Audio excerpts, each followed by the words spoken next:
fascination with faces, with fall that breaks my heart sometimes. It's like you're bought an automatic. What's up, everybody? I'm Mitch Oliver here today with the Feedback Society, here to talk to local singer-songwriter Alex Bent. Welcome, Alex. Thank you. So I want to get people up on your sound a little bit here, because you're one of the most interesting acts that have come out of our city here. We don't have many acts like you, so I want to know, how would you classify your sound? Yeah, I don't know. Thank you. And but I don't know, probably like an alternative pop rock kind of thing. I don't know. I mean, Yeah.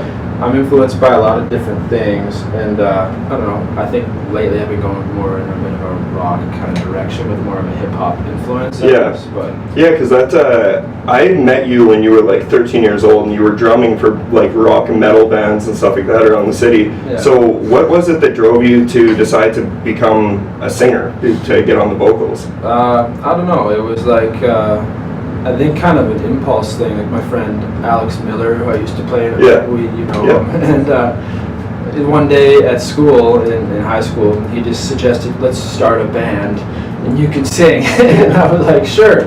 And later that year I started like auditioning for like musicals and stuff like that, and it was just kind of like more of a why not kind of mentality. And then from there I just kind of found I really liked it, and then kind of kept rolling with it, and the more bands I was in, the more frequently I would be singing, and then I just kind of turned into my own thing. Yeah.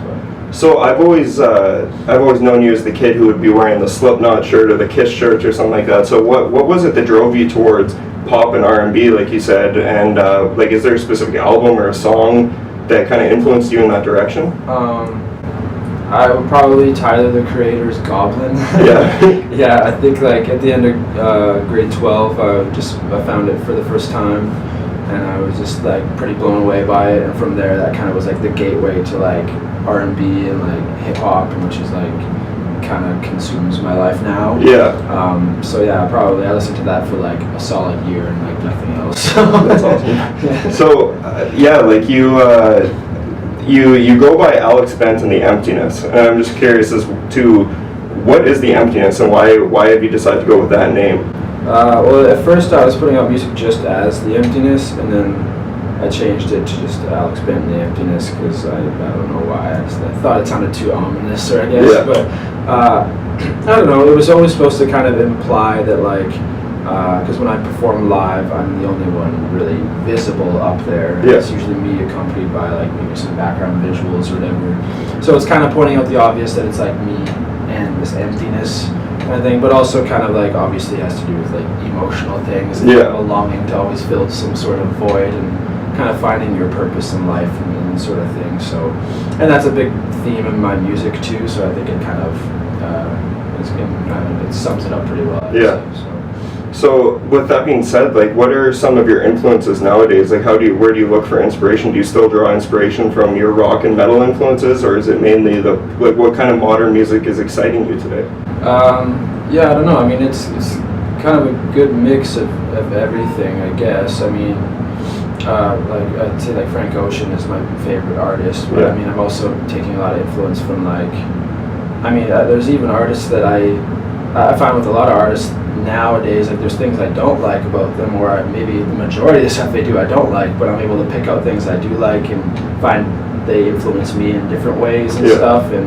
But even just anything that's authentic, I think, like even just I've been listening to a lot of older music lately too, and I just feel like there's an authenticity that's kind of missing in today's music in some genres or in some artists, and I don't know, I think I'm just inspired by anything that comes across as authentic. Yeah.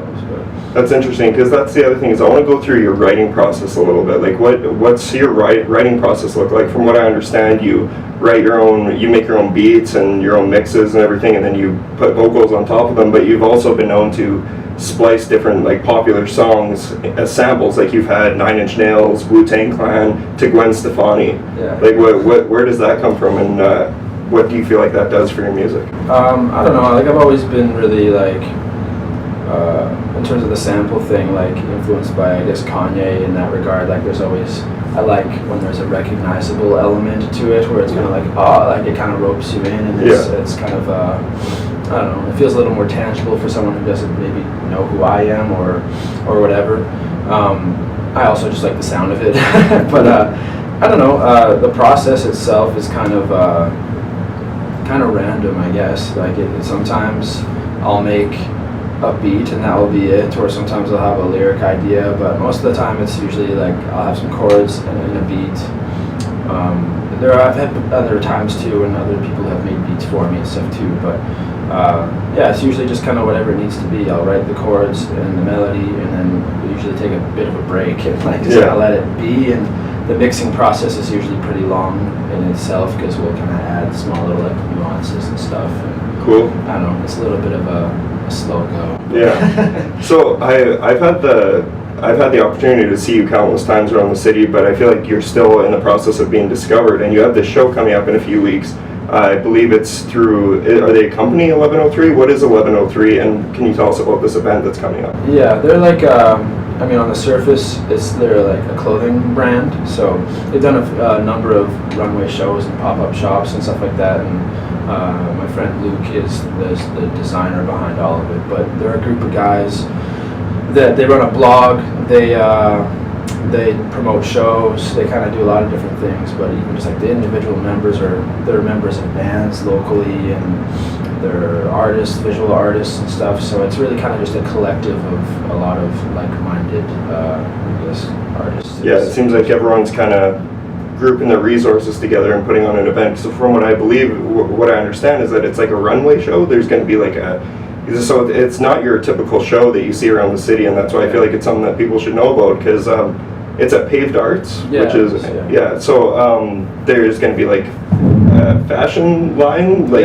that's the main thing. Like it's Luke's premiering his new clothing line, or his new I guess that's what it is, and then I'm just kind of there as support sort of thing. But I believe the way it works is they'll do their show and then I kind of play afterwards. Okay, cool. Yeah. And it's $5 at Paved Arts on September 21st. Yes. Yeah, so that's something that you guys should be checking out. It's going to be a really interesting show, and if you haven't had the chance to see Alex, it's something else. Like you get to see, you influence lots of, you always have movies playing behind you while you're playing, so it's not like you're just watching someone stand there and sing. Like you make it very interesting, and it's going to be a great show. So I look forward to it. Thanks. Thanks for being here. Yeah, thank you.